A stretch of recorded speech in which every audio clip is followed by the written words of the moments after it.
الحمدللہ آج کے اس پروگرام کا عنوان ہے Jerusalem belongs to Muslims part 8۔ یروشلم مسلمانوں کا ہے، 8واں حصہ۔ اعوذ باللہ من الشیطان الرجیم، بسم اللہ الرحمن الرحیم۔ الصلاۃ والسلام علیک یا سیدی یا رسول اللہ وعلی ازواجک و اصحابک و آلک یا سیدی یا حبیب اللہ۔ الحمدللہ لاہور شہر میں آج بروز اتوار 10 جمادی الاخر 1445 ہجری اور 24 دسمبر 2023 عیسوی کا دن ہے۔ پچھلے پروگرام میں یہ عرض کی گئی کہ قرآن پاک میں سورۃ الانعام 6ٹھی سورت اور اس کی آیات 83 سے 87 تک یہ ثابت ہوتا ہے کہ یسع علیہ السلام اسماعیل علیہ السلام کی نسل پاک میں سے ہیں، بنی اسماعیل میں سے ہیں، مسلمان ہیں، اور وہی موسیٰ علیہ السلام کے جانشین تھے، سکسیسر تھے، وہی ان کے خلیفہ تھے۔ انہوں نے ہی پھر بعد میں جا کے یروشلم فتح کیا تھا۔ تو اب اسی بات کو لے کے آگے چلتے ہیں کہ میڈیا کی 100 سالہ یلغار نے چونکہ دنیا کے لوگوں کو یہ تاثر دیا ہے کہ جی سمندر پار کرنے والے پاس اوور میں موسیٰ علیہ السلام کے ساتھ صرف یہودی تھے، تو یہ تاثر غلط ہے۔ ٹھیک ہے کہ ان کی کتابیں یہ لکھتی ہیں، کہتی ہیں، مانتی ہیں کہ وہ 12 قبیلے تھے جو سب کے سب حضرت موسیٰ علیہ السلام کے ساتھ سمندر پار کر کے ادھر خطہ عرب میں اترے تھے، مصر سے آتے ہوئے۔ تو عمومی تاثر یہ ہے کہ لوگ اس سارے گروہ کو یہودی سمجھنا شروع ہو گئے ہیں، جو کہ اس تاثر کو زائل کرنا ضروری ہے اور حقیقتیں پھر سے دہرانا ضروری ہیں۔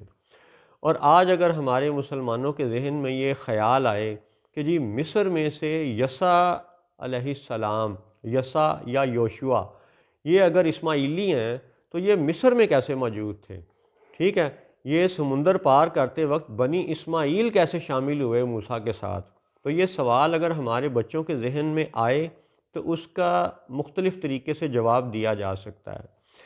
ایک پہلی عرض یہ ہے کہ اگر یہودی یہ کہیں کہ یسع اور یوشوا، یوشے، ٹھیک ہے، جوشوا، یہ ایک ہی بندے کے مختلف نام ہیں، تو اگر یہودی یہ کہیں کہ موسیٰ علیہ السلام کے جو سکسیسر ہیں وہ بنی یوسف ہیں، یوسف علیہ السلام کی اولاد میں سے ہیں، تو بھی ایک بات تو طے ہو جاتی ہے کہ وہ یہودی نہیں ہیں، کیونکہ یہودی جودا کی نسل میں سے ہیں۔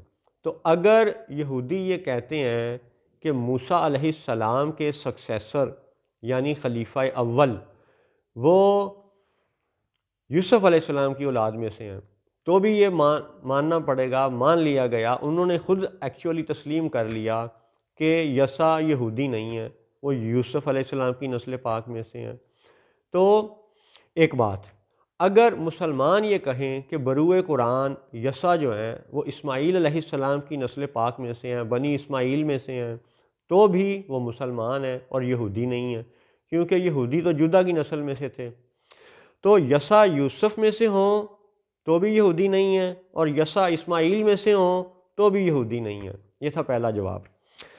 دوسرا جواب یہ ہے کہ جب ہم خطہ عرب میں فلسطین اور مکہ اور مصر، ان 3 بڑے بڑے علاقوں کو دیکھتے ہیں تو ہمیں کچھ حقائق ایسے ہیں جن کا آج بھی تجزیہ کرنا ممکن ہے اور اس میں سے نتیجہ اخذ کرنا بھی ممکن ہے۔ مثلا یہودی انسائکلوپیڈیا آرٹیکل ابراہم یعنی ابراہیم علیہ السلام، جوئش انسائکلوپیڈیا کا آرٹیکل نمبر ہے 360، 360 بھی بڑا مزیدار نمبر ہے۔ اچھا، اس میں لکھا ہوا ہے برتھ آف اشماعیل کے حوالے سے۔ اب دیکھیں کہ کہیں پہ ان کی کتابیں اسماعیل لکھتی ہیں سین کے ساتھ، اور کہیں پہ ISH اشماعیل لکھتی ہیں۔ تو سین اور شین کا یہ فرق آ جانا، یہ صدیوں کے تسلسل میں، تہذیبوں کے تسلسل میں یہ ہوتا ہے۔ جیسے لاہور شہر میں پرانے 13 دروازوں میں سے وہ جو مغلیہ دور کے 13 دروازے تھے، ان میں سے ایک دروازے کا نام تھا موتی، ہیرا موتی، موتی گیٹ۔ تو آج 2023 میں وہ بن چکا ہے موچی گیٹ۔ تو اس طرح کے حرف بدل جانا یہ عجب نہیں ہوتا، یہ تاریخی تسلسل میں اور تہذیبوں کے تسلسل میں یہ ہوتا ہے۔ یعنی یسا اور یوشے، یہ سین آئین اور یہ واؤ شین آئین، یہ سب ایک ہی شخص کے نام ہیں۔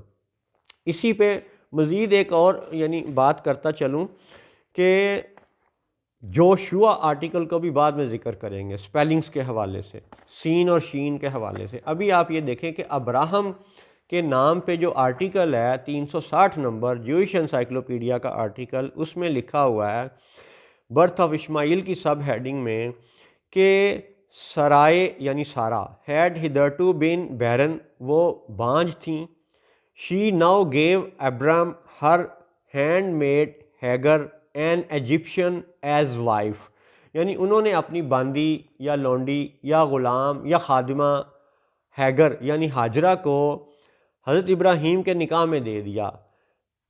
Hagar an Egyptian as wife, یعنی یہودی انسائکلوپیڈیا خود یہ لکھتا ہے کہ سیدہ سارہ رضی اللہ تعالی عنہا نے سیدہ ہاجرہ رضی اللہ تعالی عنہا کو، جو کہ مصری خاتون تھیں، ان کو حضرت ابراہیم کی وائف کے طور پر خود پیش کیا، خود ان کا نکاح ان کے ساتھ کروایا۔ تو یہاں پہ یہ ثابت ہوتا ہے کہ وہ سیدہ ہاجرہ ابراہیم علیہ السلام کی اب باندی نہیں رہ گئیں، بلکہ اب وہ زوجہ محترمہ بن گئیں، اہل بیت میں شمار ہو گئیں، اور وائف کا لفظ لکھا ہوا ہے۔ تو ایک تو یہ تعلق ثابت ہو گیا کہ ابراہیم علیہ السلام کا سسرال مصر ہے، ایک چیز۔ دوسری بات کہ ابراہیم علیہ السلام کنعان اور فلسطین کے علاقے میں ہیں اور مصر کئی ہزار کلومیٹر دور ہے، لیکن حضرت ابراہیم علیہ السلام کا سسرال مصر ہے، ایک بات ہو گئی۔ دوسرا آرٹیکل ہے جی کہ جیکب کالڈ آلسو اسرائیل، یہ بھی جوئش انسائکلوپیڈیا کا آرٹیکل ہے، آرٹیکل کا نمبر ہے 8381 8381۔ اس آرٹیکل میں جیکب کے آرٹیکل میں لکھا ہوا ہے کہ at the end of 10 years, 10 سال بعد، جیکبز فیورٹ سن، یعقوب علیہ السلام کے محبوب اور پسندیدہ بیٹے جوزف، یوسف علیہ السلام، واز سولڈ، بیچ دیے گئے، to a company of Ishmaelites by his brothers, کہ ایک ایسا اسماعیلی قافلہ گروہ جن کے ہاتھوں بیچ دیا گیا یوسف کو ان کے بھائیوں کی طرف سے۔ تو اب دو آرٹیکل یہودی انسائکلوپیڈیا کے یہ ثابت کرتے ہیں کہ وہ قافلہ جو مکہ سے آ رہا تھا وہ اشماعیلائٹس یعنی اسماعیلی قافلہ تھا، اور وہ یوسف علیہ السلام کو خرید کر کے آگے مصر لے گئے تھے۔ تو مصر اور فلسطین کا تعلق دو حوالوں سے ثابت ہو گیا کہ ہم بتانا یہ چاہ رہے ہیں اپنے بچوں کو کہ مصر کے اندر اسماعیلی لوگ تھے۔ کیوں تھے؟ کیونکہ ابراہیم علیہ السلام کا سسرال بھی مصر تھا، اور دلچسپ یہ ہے کہ اسماعیل علیہ السلام کا سسرال بھی مصر تھا۔ اسی میں آپ یہودیوں کے آرٹیکل کا ایک مزید حوالہ سنیں۔ آرٹیکل کا نام ہے اشماعیل، ISHMAEL، اشماعیل یعنی اسماعیل، اور آرٹیکل کا نمبر ہے 8251 8251۔ تو جوئش انسائکلوپیڈیا میں یہ لکھا ہوا ہے حضرت اسماعیل کے حوالے سے کہ وہ ایک سکلفل آرچر یعنی تیر کمان بڑا اچھا چلاتے تھے، ٹھیک ہے، اور بڑے اچھے تیر انداز تھے۔ اور اسی پیراگراف میں آگے جا کے لکھا ہوا ہے کہ ہز مدر یعنی اسماعیل کی والدہ سیدہ ہاجرہ رضی اللہ تعالی عنہا، انہوں نے کیا کیا؟ ہز مدر ٹک ہم اے وائف فرام ایجپٹ، یعنی اسماعیل علیہ السلام کی جو زوجہ محترمہ وہ بھی مصر سے تھیں، اور یہ حوالہ بھی جوئش انسائکلوپیڈیا کا ہے۔ تو اب تک آپ کے پاس 3 حوالے پیش کیے گئے جوئش انسائکلوپیڈیا کے، ابراہیم علیہ السلام کے حوالے سے، جیکب اور یوسف علیہ السلام کے حوالے سے، اور اسماعیل علیہ السلام کے حوالے سے۔ تینوں حوالوں سے یہ ثابت ہوتا ہے کہ مصر میں ابراہیم کی آل اولاد وہ لوگ بھی تھے جو یوسف علیہ السلام کے علاوہ اسماعیلی بھی تھے، یہ جوئش انسائکلوپیڈیا مانتا ہے، لکھتا ہے۔ اچھا، اب ایک اور زاویہ دیکھیں آپ کہ اگر وہ آپ سارا واقعہ قرآن و حدیث کے مطابق اور اسرائیلی روایات کے مطابق دیکھیں کہ جی قحط پڑا اور مصر میں چونکہ حضرت یوسف علیہ السلام نے غلہ سٹور کر لیا ہوا تھا، تو اس گودام میں سے غلہ لینے کے لیے آس پاس کے سینکڑوں ہزاروں کلومیٹر کے فاصلے سے لوگ آ رہے تھے غلہ لینے۔ تو فلسطین جیسا زرخیز علاقہ جہاں پہ پھل ہیں، فصلیں ہیں، وہاں فلسطین جیسے زرخیز علاقے سے اگر یوسف علیہ السلام کے بھائی غلہ لینے مصر پہنچتے ہیں تو مکہ جیسی بے آب و گیا وادی جس میں نہ پانی نہ مٹی، ٹھیک ہے، بے آب و گیا، آب پانی، گیا مٹی، یعنی مکہ کے پہاڑوں کو دیکھنے والے لوگ جانتے ہیں کہ سیاہ پتھریلے پہاڑ، اللہ کی شان ہے، سبحان اللہ، وہاں پہ تو سبزہ پھل فصل کا تصور ہی نہیں تھا مکہ میں، آج بھی نہیں ہے۔ یہ تو جو اگ رہا ہے مصنوعی، یعنی کہ وہ زراعت سے اگ رہا ہے۔ تو مکہ جیسی بے آب و گیا وادی میں سے اسماعیلی لوگ اور وہاں کے مزید رہنے والے لوگ وہ مصر کیوں نہیں جا سکتے غلہ لینے کے لیے؟ یعنی نقطہ یہ ہے سمجھنے والا کہ جب یوسف علیہ السلام غلہ لوگوں میں تقسیم فرما رہے تھے، چاہے فروخت کر رہے تھے اور فکس قیمت پہ کر رہے تھے، تو فلسطین کے لوگ اگر غلہ لینے مصر پہنچ سکتے ہیں تو مکہ کے لوگ کیوں نہیں پہنچ سکتے؟ حالانکہ یہ بھی آپ نے سن لیا کہ یوسف علیہ السلام کو جب ان کے بھائیوں نے فروخت کیا تھا تو وہ خریدنے والا قافلہ اسماعیلی قافلہ تھا۔ اس کا مطلب ہے کہ اسماعیلی لوگوں کا رابطہ مکے سے بھی تھا، فلسطین سے بھی تھا اور مصر سے بھی تھا۔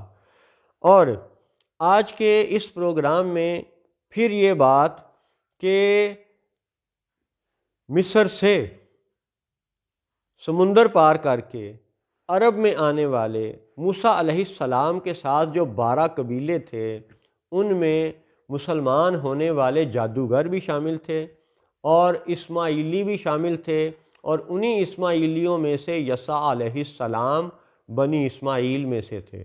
السلام علیکم ورحمۃ اللہ وبرکاتہ۔